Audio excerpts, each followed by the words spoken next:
ভাদ্র মাসের অমাবস্যা তিথির নাম কৌশিকী অমাবস্যা। কৌশিকী অমাবস্যার দিন ভারতের অসংখ্য মন্দিরে মা পূজিতা হন দেবী কৌশিকী রূপে। কৌশিকী অমাবস্যা তিথি অত্যন্ত শুভ।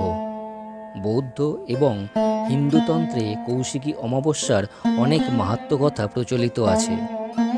ভাদ্র মাসের এই বিশেষ অমাবস্যা তিথিতে দেবীর পূজা করলে ভক্তদের মনোবাসনা পূর্ণ হয়।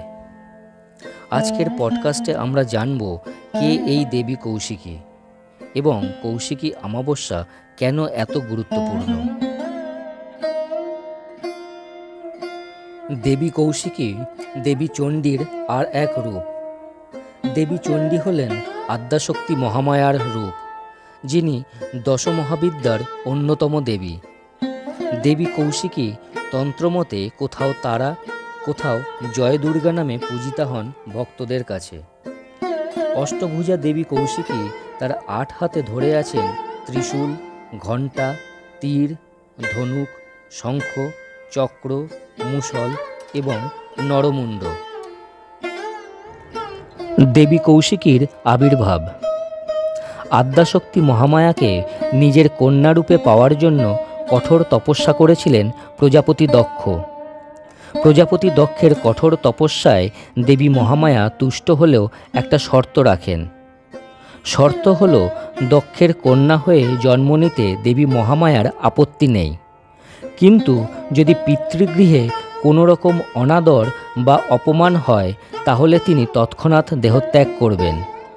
সেই শর্ত মেনে দক্ষ রাজার ঘর আলো করে জন্ম নিল ফুটফুটে এক মেয়ে। সবার আদরের সেই মেয়ের নাম রাখা হলো সতী।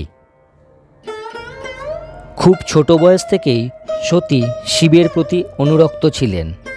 অন্যদিকে শ্মশানবাসী শিবকে দেবাদিদেব বলে স্বীকার করা তো দূরের কথা, শিবকে দু চক্ষে দেখতে পারতেন না দক্ষ। বাবার অমতেই মহাদেবকে বিয়ে করেন সতী। এই বিয়ে মেনে নিতে পারেননি দক্ষ। একবার মূলত শিবকে অপমান করার জন্যই এক বিরাট যজ্ঞের আয়োজন করেন রাজা দক্ষ। যজ্ঞের অনুষ্ঠানে সকলের সামনে বাবার মুখে স্বামীর নিন্দা শুনে রাগে ক্ষোভে অপমানে সতীর জন্মের শর্তানুযায়ী যজ্ঞের আগুনে ঝাঁপ দিয়ে প্রাণ বিসর্জন দেন দেবী সতী। দেবী সতীর দেহত্যাগের পর দেবী মহামায়া জন্ম নেন পর্বতরাজের ঘরে। সেখানে তার নাম হয় পার্বতী। যজ্ঞের আগুনে প্রাণ বিসর্জন দেওয়ায় সতীর গায়ের ফর্সা রং কালো হয়ে গিয়েছিল। জন্মান্তরেও তাই পার্বতীর গায়ের রং ছিল শ্যামলা। অপরূপা সুন্দরী শ্যামবর্ণা পার্বতীকে মহাদেব প্রায় আদর করে কালী বা কালিকা বলে ডাকতেন। পুরাণ অনুসারে পুরাকালে 2 অসুর ভাই ছিল, শুম্ভ এবং নিশুম্ভ। একবার 2 ভাই কঠোর তপস্যায় ব্রহ্মাকে তুষ্ট করে এক আশ্চর্য বর চেয়ে নেয়। সেই বর অনুযায়ী ত্রিভুবনের কোনো নারী, পুরুষ, যক্ষ, দানব, মানব কেউ তাদের বধ করতে পারবে না। শুধুমাত্র মাতৃগর্ভ থেকে জন্ম নেয়নি এমন কোনো নারী তাদের হত্যা করতে পারবে। এমন নারী ত্রিভুবনে কোথায়? এমনকি স্বয়ং আদ্যাশক্তি মহামায়াও মাতৃগর্ভে জন্ম নিয়েছেন। তার ফলে এই 2 অসুর ভাই এক প্রকার অমরত্ব লাভ করে। শুম্ভ নিশুম্ভের অত্যাচারে দেবতারা অতিষ্ঠ হয়ে ছুটে গেলেন কৈলাসে মহাদেব আর দেবী পার্বতীর কাছে।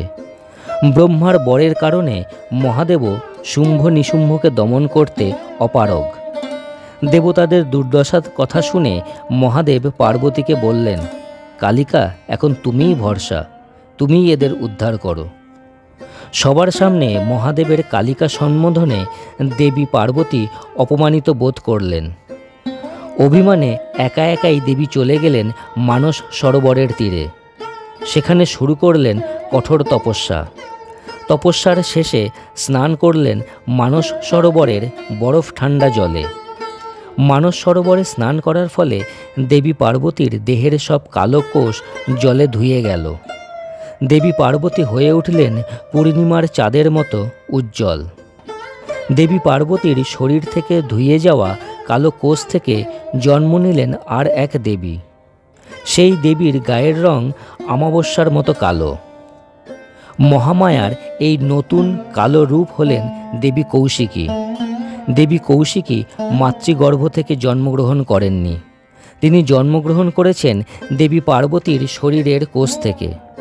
দেবী কৌশিকী দুই অসুর শুম্ভ আর নিশুম্ভকে বধ করে দেবতাদের রক্ষা করেন। প্রতি বছর কৌশিকী অমাবস্যায় মা তারার বিশেষ পূজা হয়।